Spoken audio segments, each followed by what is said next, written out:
queridos amigos testigos de Jehová y público en general. Quería tocar un tema con ustedes que tiene que ver con un libro que publicó el juez Rutherford titulado Salvación. Este libro Salvación fue escrito por el juez Rutherford en 1939, tal como se puede observar acá.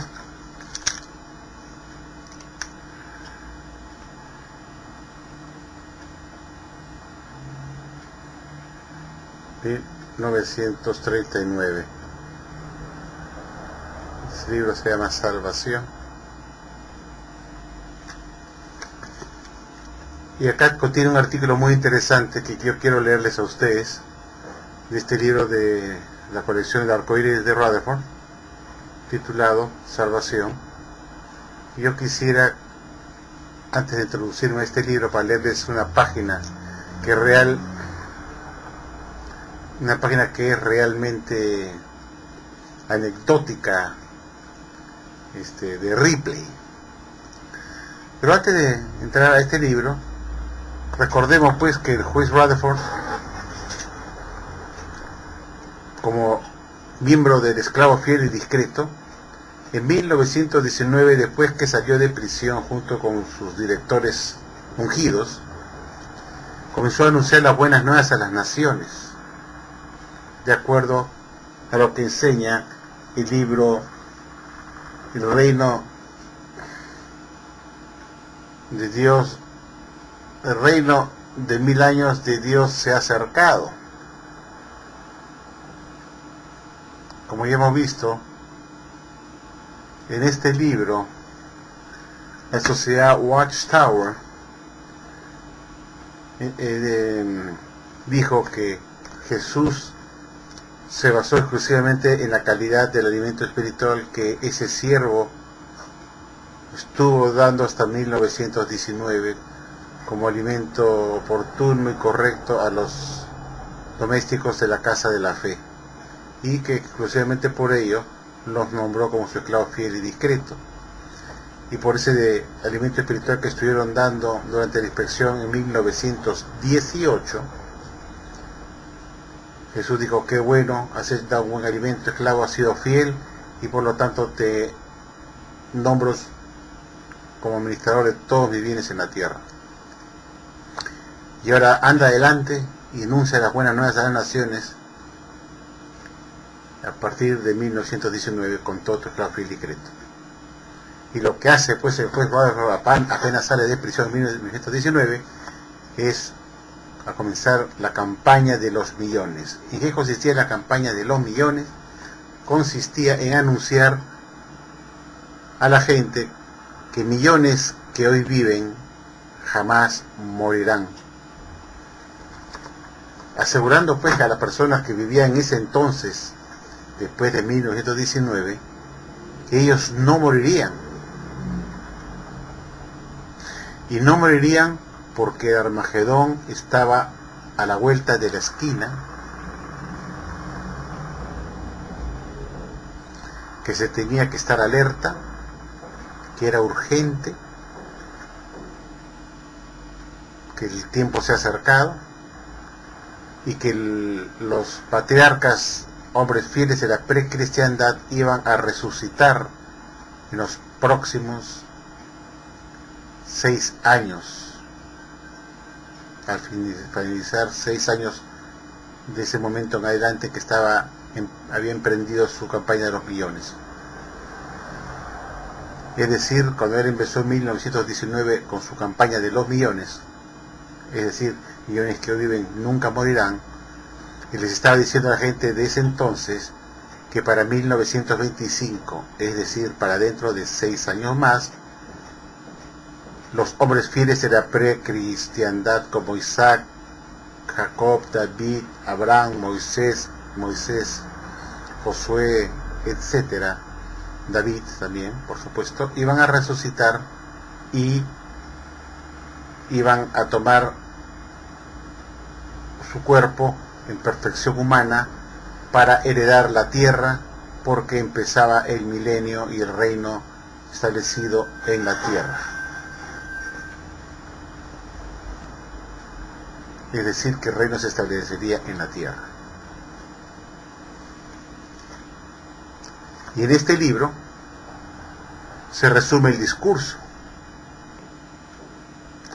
En este libro se resume el discurso que él estuvo dando durante 1919 hasta 1925 inclusive. Fue una campaña brutal de los millones, asegurando a la gente que ellos no morirían y que pasarían el Armagedón, porque el fin vendría para 1925. Cuando llegó 1925, obviamente, no sucedió nada, no vino el Armagedón. El juez Rutherford quedó como un falso profeta convicto y confeso, conjuntamente con su cuerpo de directores ungidos. Y se demostró pues que Jehová no estaba detrás de esta organización, ni en el conducto que Dios había escogido a través de su Hijo Jesucristo para anunciar las buenas nuevas a las naciones a partir de 1919. Es imposible que Dios estuviera detrás de esta campaña de 2 millones, anunciando buenas nuevas falsas que incluían el fin del mundo para 1925.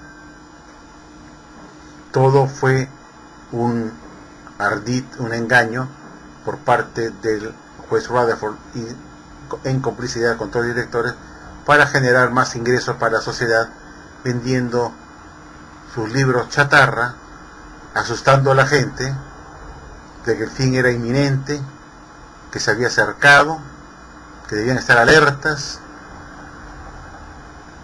porque el fin estaba a la vuelta de la esquina, nada menos que para 1925. Al llegar 1925 y no suceder nada, el juez Rutherford, en conversaciones privadas con Fred Franz, reconoció con la cola entre las piernas y todo su orgullo y toda su prepotencia tiradas al suelo, con la cabeza agacha y con la cola entre las piernas, reconoció en una mesa de Betel en Nueva York, delante de Fred Franz, y así lo hizo saber Fred Franz, que el mismo juez Rutherford dijo: I made an ass of myself. He hecho un asno de mí mismo. Reconoció que era un asno. Debió decir que era un falso profeta mejor, ¿no? Que estaba enmarcado en el texto de Deuteronomio 18, 20 al 22, que dice que cuando un profeta anunciare una profecía y esa profecía no se cumpliera, eso indicaría que esa profecía no pudo venir de Jehová Dios y que solo vino del propio hombre, producto de su orgullo. No le temáis, dice la Biblia. Es un falso profeta y por ende ese profeta debe morir. Claro. Y ese profeta murió en 1942 sin salvarse del supuesto Armagedón que tendría que venir para 1925, donde él mismo se incluía que no moriría porque el fin estaba a la vuelta de la esquina. Al final el fin solamente vino para él al poco tiempo, en 1942, quedando evidenciado que él fue el falso profeta mencionado en Deuteronomio capítulo 18, versículos 20 al 22, y por lo que mismo Jesús dijo que aparecerían falsos profetas en los últimos días y que engañarían a muchas personas. Y es así que el juez Rutherford fue ese de tantos falsos profetas que existieron en el siglo XIX, anunciando falsas fechas de fin del mundo que no se cumplieron obviamente y que se enmarcaban pues en lo que Jesús dijo que aparecerían esos falsos profetas engañadores. Uno de ellos fue Miller, el otro fue Barbour y el otro fue Charles C. Russell, seguidos también obviamente de Rutherford y Franz. Pero antes de Guillermo Miller existieron otros falsos profetas también, como José Smith de los mormones, que también fue otro falso profeta. Elena G. de White también fue otro falso profeta. Es decir, fue la era de los falsos profetas que la Biblia bien claro identificó como una de los acontecimientos de los últimos días. La aparición de falsos profetas por todas partes. Curiosamente, falsos profetas provenientes de Estados Unidos, de Norteamérica y también de Inglaterra. Ahora quiero entrar al tema central.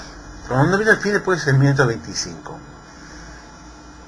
el juez Rutherford quería vivir pues como rey, pues. Le gustaba vivir como millonario en plena depresión de los años 30. Entonces no se le ocurrió una brillante idea de decir, bueno, ¿cómo puedo justificar construir una mansión para yo vivir en ella como un duque sin llamar la atención de los miembros pobres? Pues estamos en la depresión de los años 30,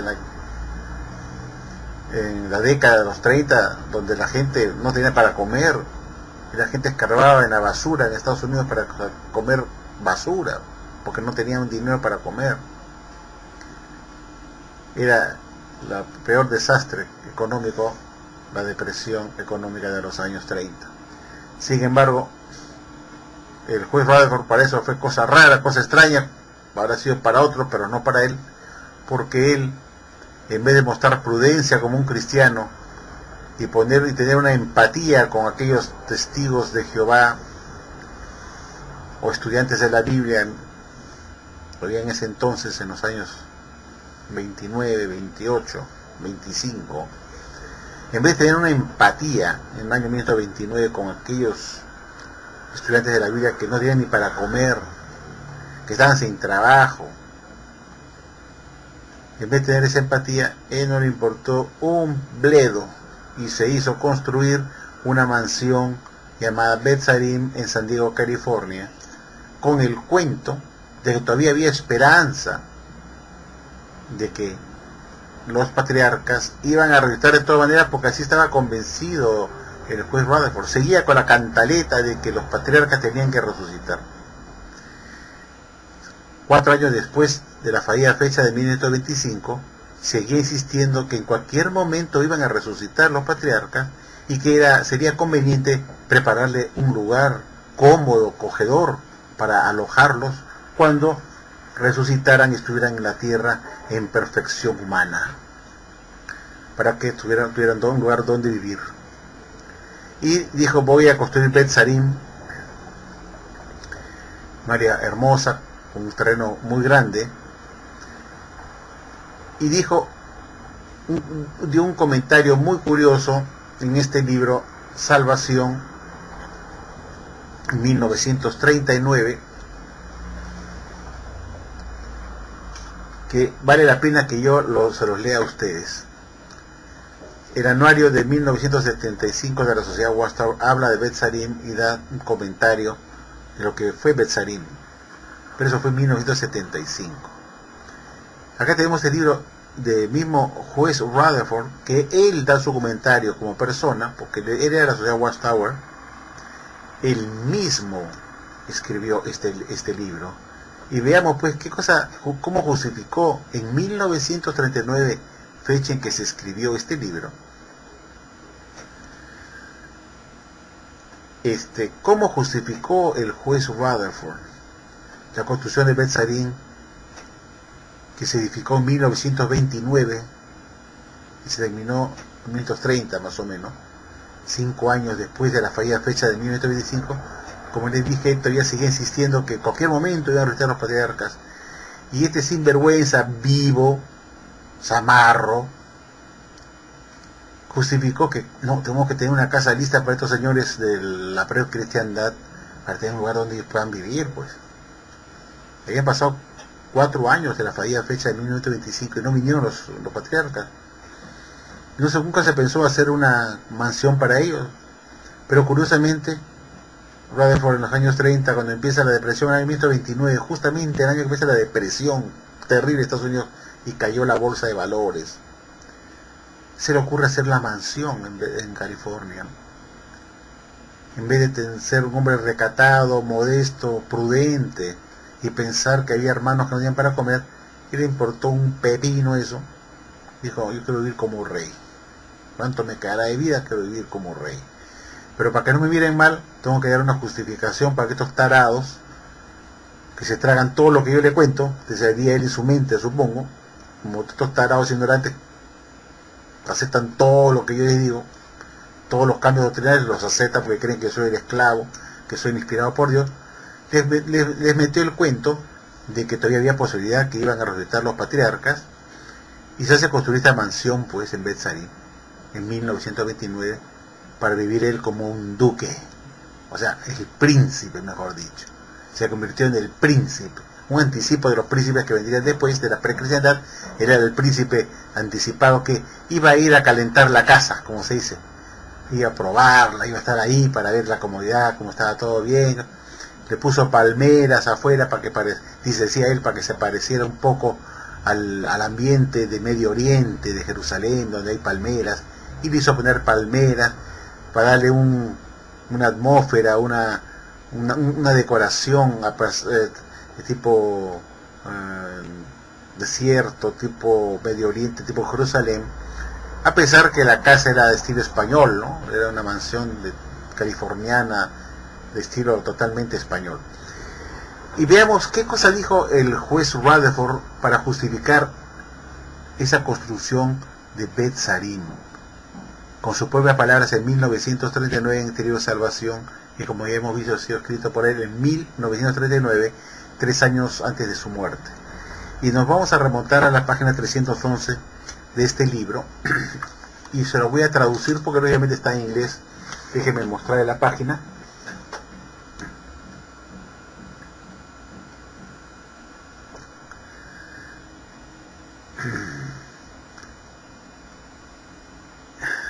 La pueden ver ustedes ahí bien. Y voy a comenzar a traducir desde arriba qué es lo que dice acá pues el señor Rutherford, ¿no? ¿Qué es lo que dice él acá arriba, no? Y vamos a empezar a traducirles. Por favor, presten atención.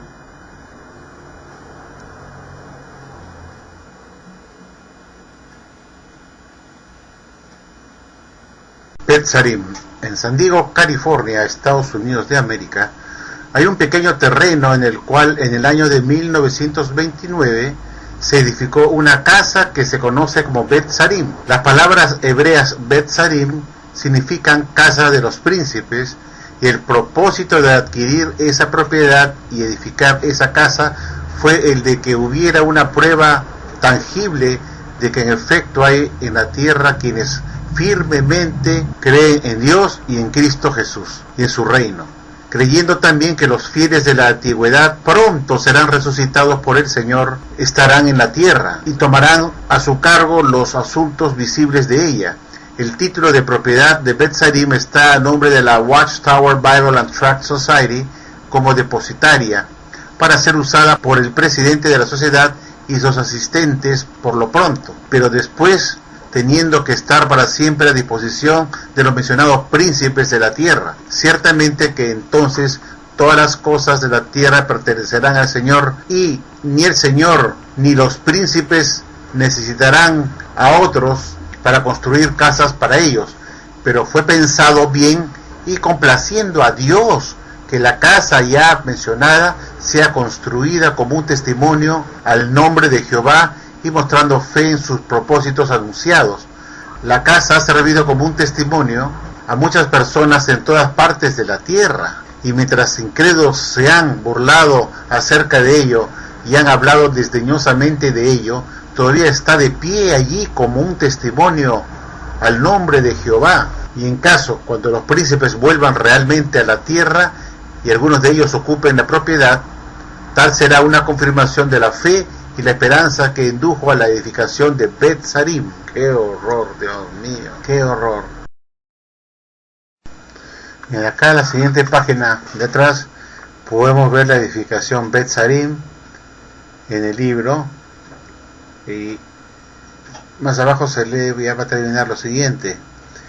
dice así la gran multitud: el gobierno teocrático, o sea, el reino divino, la casa real, está compuesta exclusivamente por Cristo Jesús y 144.000 miembros con él, y sobre todos ellos está Jehová Dios. Jehová predeterminó el número de la casa real, pero él no fijó el número de miembros que constituirían a las otras ovejas del Señor. De allí el número colectivamente llamado la grande muchedumbre, que ningún hombre podría contar, Revelación 7:9, o por otra parte declarado la gran muchedumbre sin número específico. La gran muchedumbre no formará parte del gobierno teocrático o el reino del cielo, pero vivirá para siempre en la tierra y funcionará bajo la dirección inmediata del Señor. Los miembros de la gran muchedumbre deben y deberán mantener su integridad hacia Jehová Dios, y tendrán así una prueba en la vindicación de su nombre. El Señor ha revelado graciosamente en su palabra lo que será al menos alguna de las funciones de la gran muchedumbre, y esto hace ahora que muchos de la grande muchedumbre se alegren. Bueno, así es como acaba esto, pues, este curioso artículo que le he leído de la página 311 y 12.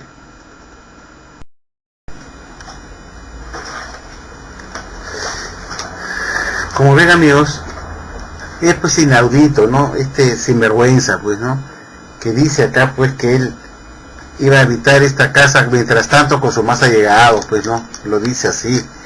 Y lo más grave, pues, que dice, pues, que esta casa servirá de testimonio a las personas de fe, que efectivamente, pues, estaban ellos satisfaciendo la voluntad de Jehová al construir esta mansión, porque era una verdad bíblica, pues, de que los patriarcas tendrían que resucitar en cualquier momento a partir de 1939, y seguía insistiendo, pues, que esto era una realidad en 1939, después de 14 años de la fallida fecha de 1925, y que esta casa todavía estaba en pie, dice 1939, como testimonio a la humanidad de que los testigos de Jehová tuvieron esa expectativa de la resurrección de los hombres fieles de la precristiandad, y que estaba orgulloso, pues, de esa construcción, y que daba como testimonio, como prueba de la fe de los testigos de Jehová. Entonces, señores, yo me pregunto, ¿han pasado cuántos años desde que se escribió este libro? Han pasado 72 años desde que se escribió este libro, y aún seguimos esperando a los patriarcas. Pero eso ya nos enseña, la sociedad guastara nos dice que el tiempo se ha acercado, que estemos alertas, que es urgente, porque los patriarcas van a resucitar. Ya no dicen eso. Dicen que venía el Armagedón, pero no se toca el tema de los patriarcas, porque obviamente la sociedad guastara ya no cree en eso, pues. No cree que los patriarcas van a resucitar como si fueran las primicias que hay que recibirlos.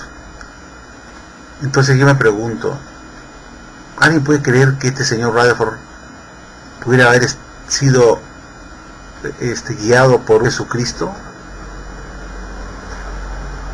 dando estos alimentos ridículos, fuera de lugar, de un orate, de un orgulloso que no quería aceptar que la había regado en 1925 y quería seguir creyendo y haciendo creer a los demás que él no estaba equivocado y que los patriarcas tenían que estar de todas maneras? ¿No les parece que está mal de la cabeza seguir insistiendo en eso en 1929, con la excusa que en cualquier momento van a visitar los patriarcas y hay que preparar un lugar donde vivir para ir a hacerse esta mansión, como dice ahí, mientras tanto lo vamos a visitar yo y mis allegados? Qué cosa más curiosa, ¿no es cierto? Este era un sinvergüenza, un caradura, ¿no?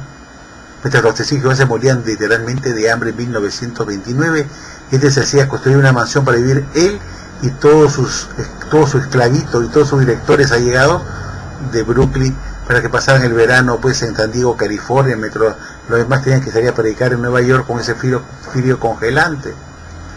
Sí, claro, Rutherford estaba enfermo de los pulmones Pero eso no le da derecho a construirse una mansión, pues, con un terreno, de una extensión de terreno tan grande, y construir después un búnker que se llamó Bet Shan, al costado de Bet Sarim, porque el terreno era inmenso, gastando la plata así a raudales de los miembros humildes que sufrían hambre en 1929. Y este señor le importaba un comino, porque si bien estaba mal de los pulmones, no podía estar en el frío de Nueva York, pudo alquilarse un departamento en San Diego, California, para dirigir la obra desde ahí, en un lugar modesto, porque mostraba humildad también, modestia, ¿no? Pero este se fue a vivir en una mansión y se compró 2 calles de lujo. Uno que tenía en Nueva York se lo hizo comprar también uno en California, pues él no podía tener un Volkswagen, pues, un Tico, ¿no? Estoy diciendo pues como una comparación, claro que no existían esos autos, ¿no? Lógico, ¿no? Pero me pregunto, ¿no podría tener un carro Ford barato o un Chevrolet barato? Tantos carros que habrían baratos, nuevos sí, pero baratos. ¿Por qué tiene que ser calle de lujo, de 16 cilindros y de 16 válvulas y 8, perdón, eran de 6 cilindros con 16 válvulas, no sé? Era un carro súper especial de lujo que solamente lo usaba Al Capone, que tenía un modelo igualito, y ciertos actores de cine archimillonarios bien pagados, pues, ¿no? Que podían darse el lujo de tener ese auto. Y Rutherford, pues, el escogido por Dios, ¿no? Entonces uno se pregunta, ¿esta religión verdadera? Por favor, solamente un estúpido se lo puede creer, güey. Y solamente un estúpido podía creer que este Rutherford había sido escogido por Jesucristo para hacer su canal. Ya vemos los resultados, pues. Se marcó en el falso profeta moderno, anunciando al mundo a partir de 1919 con su campaña de 2 millones por todo Estados Unidos y Canadá, diciendo a la gente que no se preocupe, ustedes no van a morir porque el fin está a la vuelta de la esquina, nada menos para 1925. Y como eso no ocurrió, quedó pues como un tontonazo ahí, como un baboso, porque era un prepotente, orgulloso, y quedó como un estúpido, como un asno, desacreditado nuevamente, otra vez, ante el clero católico protestante, con otra fecha falsa más, en 1925. Aparte la de 1918 quedó también como un estúpido, como un idiota, diciendo que el clérigo católico protestante iban a ser todos destruidos por millones en 1918, cuando comenzó a publicar el libro Misterio Terminado, anunciando que Babilonia la Grande ha caído. Y se puso después como víctima. Ay, cómo nos persiguen el clero católico protestante. Claro, los perseguían porque sabían que era un falso profeta y estaban asustando a la gente por gusto, que eran en ridículo. Esto de 1925 sirvió solamente para reafirmar que el Rutherford era un falso profeta más, igual que Russell, que Jesús no estaba detrás de esta organización ni detrás de esta gente, que eran unos charlatanes, sinvergüenzas, vividores aprovechados. Este vivió como un rey en plena depresión, viviendo como un millonario, veraneando en Europa. Esa es la realidad de toda esta historia de Rutherford. Y no contento con eso, después de escribir este libro anunciando que los hombres fieles de la pre-cristiandad iban a arrestar en cualquier momento, se mandó pues con otra fecha falsa del fin en su libro Hijos, diciendo pues que en 1941 faltaban pocos meses para el Armagedón,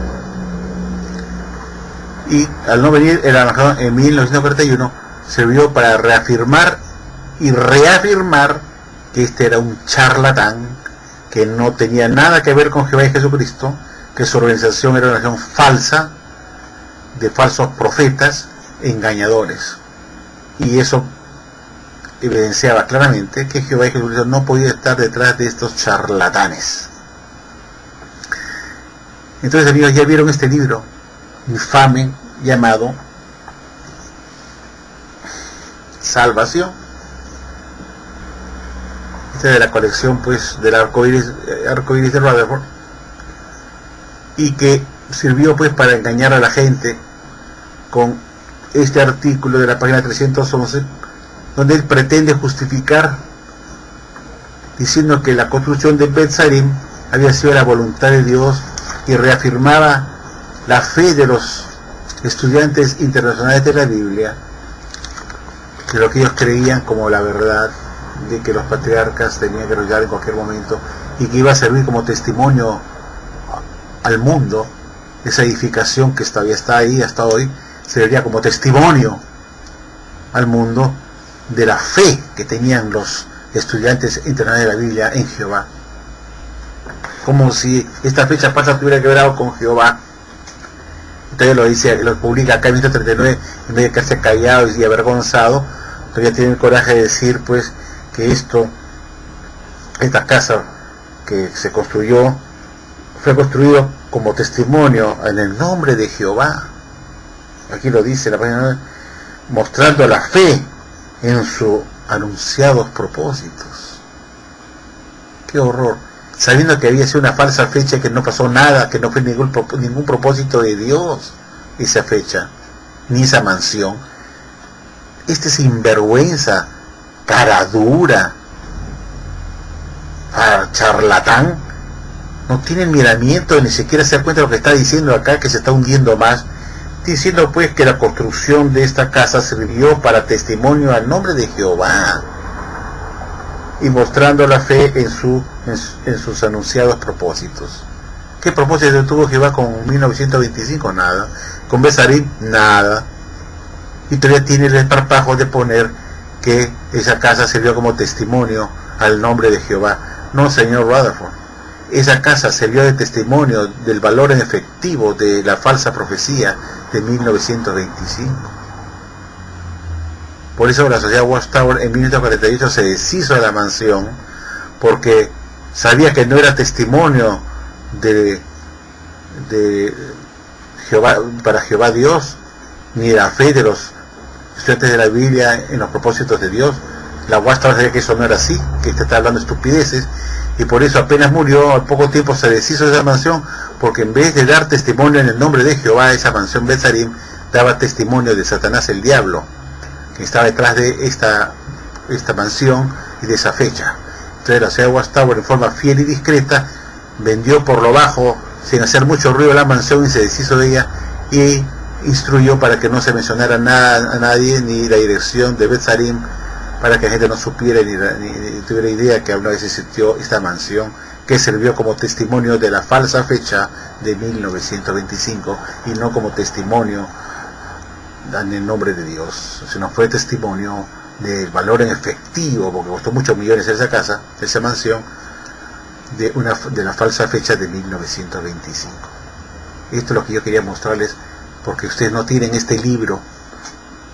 La sociedad Watchtower solamente menciona lo que de Besarim, sacando los libros modernos de 1975, del anuario, otras literaturas más que la sociedad Watchtower trata de paliar, de presentar esta construcción de Besarim, la trata de presentar de una forma más sana, menos discriminatoria, por decirlo de alguna manera, ¿no? Entonces, pero cuando vemos este libro de salvación, la ciudad de Watchtower no lo menciona. Pues ¿por qué no se menciona la ciudad de Watchtower lo que dijo acá Rutherford? ¿Por qué saca el anuario 1975 por decir el Besarim, hablar de Besarim, sacando literatura moderna? Porque ahí la ciudad de Watchtower pone las cosas más suavecitas, pues. Pero no, ¿por qué no les comunica a los estudiantes de la Biblia lo que Rutherford publicó en 1939 acerca de Besarim, pues, lo que pone acá, pues? Que eso indica pues que este es un sinvergüenza, pues, es una caradura, orgulloso,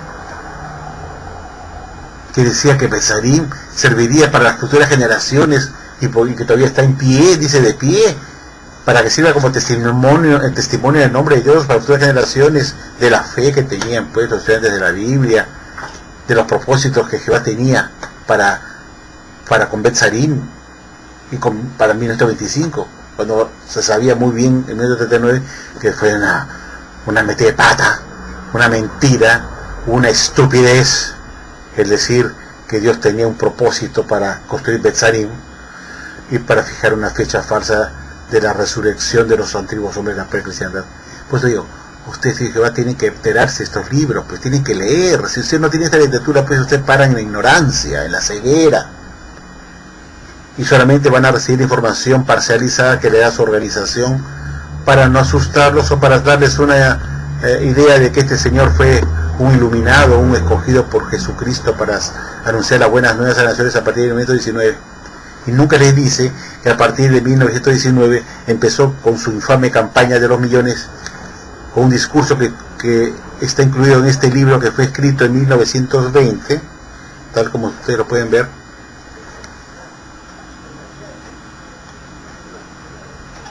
En mayo 17 de 1920, lo vemos ahí, y acá en las páginas internas de este libro se dice muy claramente acá, si leemos, dice pues, basado sobre el argumento que hasta aquí hemos presentado, dice que el viejo orden de cosas, el viejo mundo está terminando y siendo hecho a un lado, que el nuevo orden de cosas está siendo introducido, y que en 1925 presenciará la resurrección de los antiguos hombres y profetas y el comienzo de la reconstrucción. Imagínense ustedes, y basados en la promesa segura de que dice ahí millones de gente que ahora están en la tierra, ¿no? Dice, basados en la promesa divina, tenemos que llegar a la positiva conclusión de que millones que ahora viven no morirán jamás.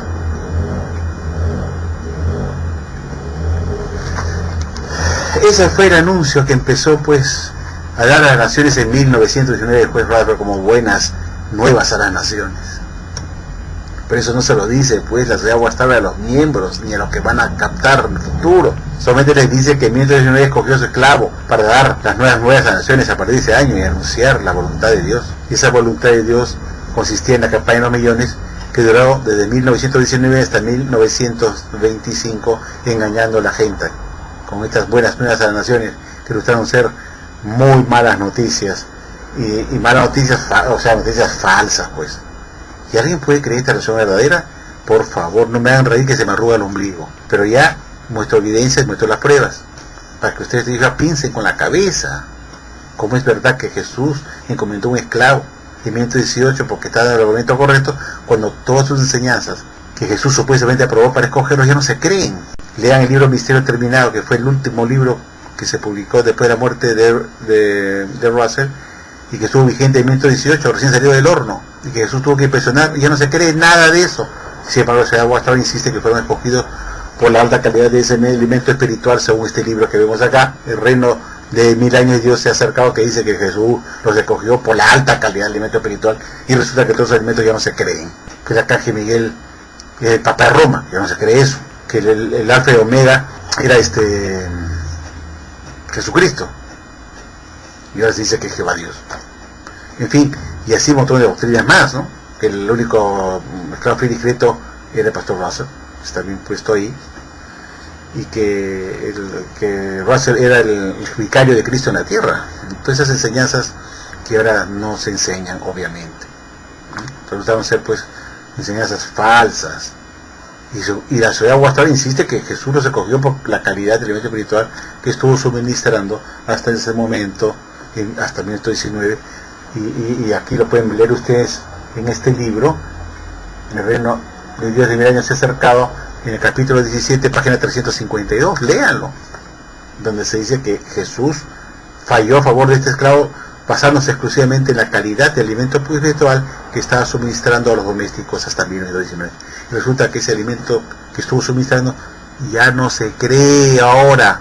Se está diciendo que Jesús había muerto en una cruz, que Dios tenía su trono celestial en una constelación de las Pléyades, en una estrella llamada Alcione. Y todas esas cosas que ya no se creen. Entonces, piensen ustedes, amigos, ¿cómo puede ser religión verdadera? Cuando uno donde pone el dedo en el pasado del agua sale pus, sale materia. Si metes el dedo en la época de Russell, sale pus. Si pones el dedo en la época de Rutherford, sale pus. Ni hablar en la época de Franz. Está infectada la Watchtower de tantas mentiras que donde pones el dedo sale pus. Todo está infectado, todo está podrido. Enseñanzas que están infectadas con alimentos contaminados, que están con pus. Carne, alimento espiritual o carne que se distribuía a los domésticos que tienen materia, tienen pus. Entonces, donde revisas todos los alimentos espirituales de antaño, que dicho paso ya no se creen, y eso explica por qué muchos libros de Rutherford, o todos los libros de Rutherford ya no se publican, ni los de Russell menos. La pregunta es, si Dios es verdad ayer, hoy, mañana, ¿por qué no se publican los libros de Russell, por ejemplo, si es cierto que Russell encontró la verdad, como dice el DVD de la Watchtower, y que sirvió para sacar a los estudiantes de la Biblia de la oscuridad a la luz? ¿Por qué ahora no se publican y se sigue imprimiendo? Porque es mentira, pues. Russell no sacó nada a nadie de la oscuridad a la luz, sino que lo sacó de la oscuridad al abismo. Más hundidos estaban con Russell. Ni hablar con Rutherford. Rutherford no mejoró nada. Se dedicó a derogar muchas cosas de Russell, a cambiarlas, para poner las suyas propias, y hacer cambios estúpidos, a decir que celebrar cumpleaños y Día de la Madre era adoración a criatura. Solamente un imbécil podría pensar que eso es así. Y solamente un imbécil podría seguir a otro imbécil.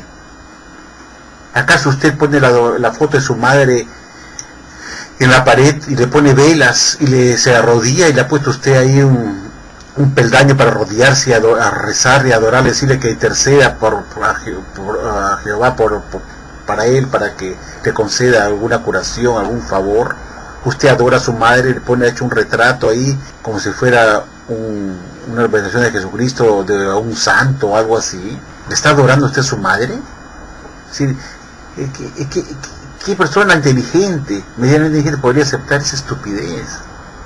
Y eso enseñaba Rutherford, que celebrar cumpleaños era adoración a criatura. Imagínense ustedes, de ahí dice honrar padre y madre.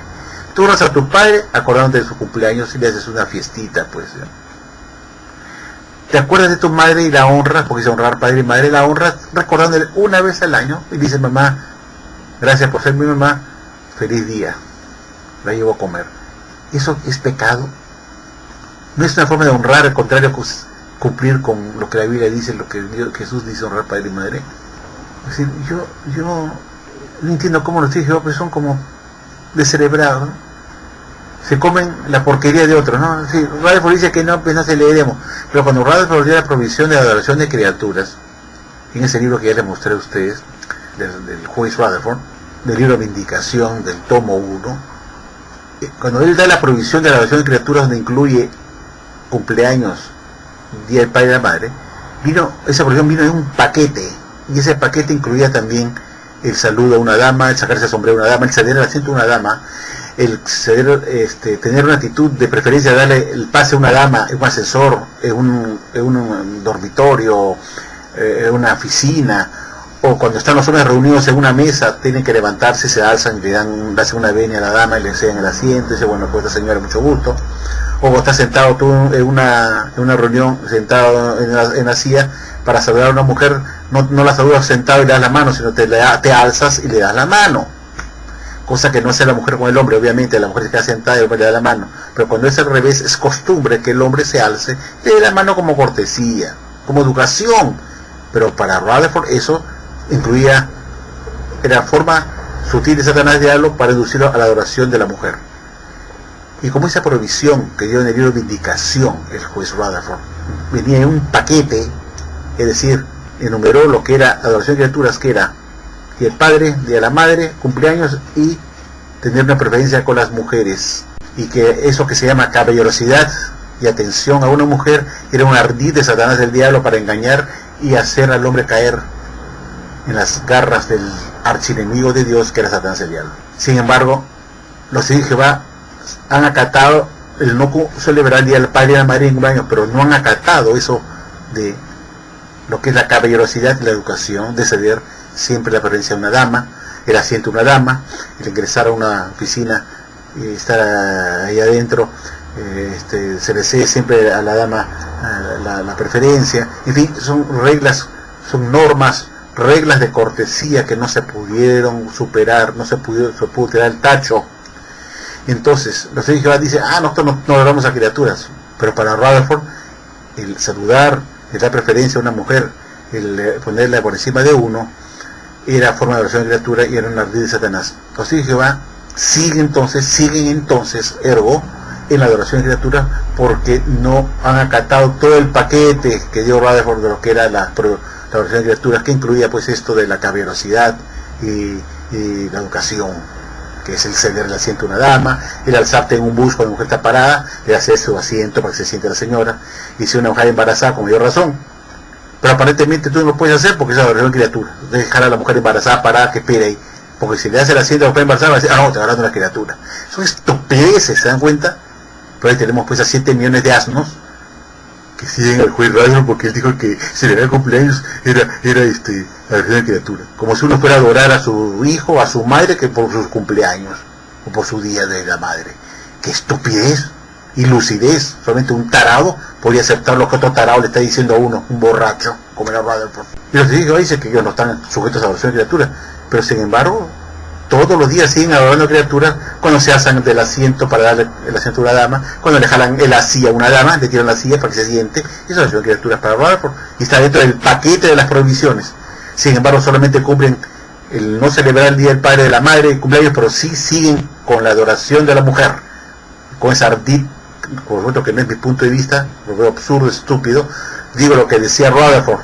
Rutherford decía que eso era adoración de criaturas, y mientras los hijos no dejen de saludar a la mujer y darle preferencia, para Rutherford siguen en el pecado de adoración de criaturas. Así que de nada les sirve que no celebren el Día del Padre y de la Madre, cuando todos los días están inmersos en la adoración de criaturas, al celebrar el asiento de una dama, el pase de una dama, el alzarse, sentarse, pararse en comedor cuando viene a entrar una dama, porque es parte de la cortesía. Cuando si estás sentado en un sofá y te vas a saludar a una mujer, no vas a saludar, no se saluda sentado. Pues si tú estás sentado en un sofá y viene una mujer y está saludando a los que están en la fila, lo correcto es que el hombre se levante y le dé la mano, no te sacar sentado para saludar a la mujer sentado. Eso lo hace la mujer con el hombre, porque es la norma de educación. La mujer no tiene por qué alzarse cuando no, porque supone que la mujer es la más débil. Entonces cuando la mujer está sentada y tú te acercas a saludarla, ella se queda sentada y tú das la mano estando ella sentada, es la norma. Pero con ese revés, el hombre tiene que alzarse. Para Rutherford eso era adoración de criatura. Entonces quiere decir que tiene que ser un patán. Si entra una mujer, tiene que estar sentado ahí, no puede levantarte. Entonces creo que sea como ustedes dicen, que ustedes están sujetos a la adoración de criaturas, aunque no lo quieran, porque el paquete vino completo. Esa norma de esa provisión en el libro Vindicación, escrito por Rutherford en 1932, que decía que de hoy en adelante todo este paquete constituye adoración de criaturas, incluía esa de la caballerosidad, que los hijos no están acatando y todos los días siguen adorando a criaturas, es decir, dando preferencia a la mujer, y eso es una forma de adoración de criaturas. Entonces nada les sirve, como les digo, que no se le dé padre, de madre, cumpleaños, bla, bla, bla, cuando están inmersos en la adoración de criaturas de todas maneras. Bueno amigos, muchas gracias por escucharme, y ya preparemos otros temas que tengo en mente hacerles muy interesantes, que lo voy a publicar a continuación más adelante, que es un tema recontra importante que quiero compartir con ustedes. Muchas gracias amigos.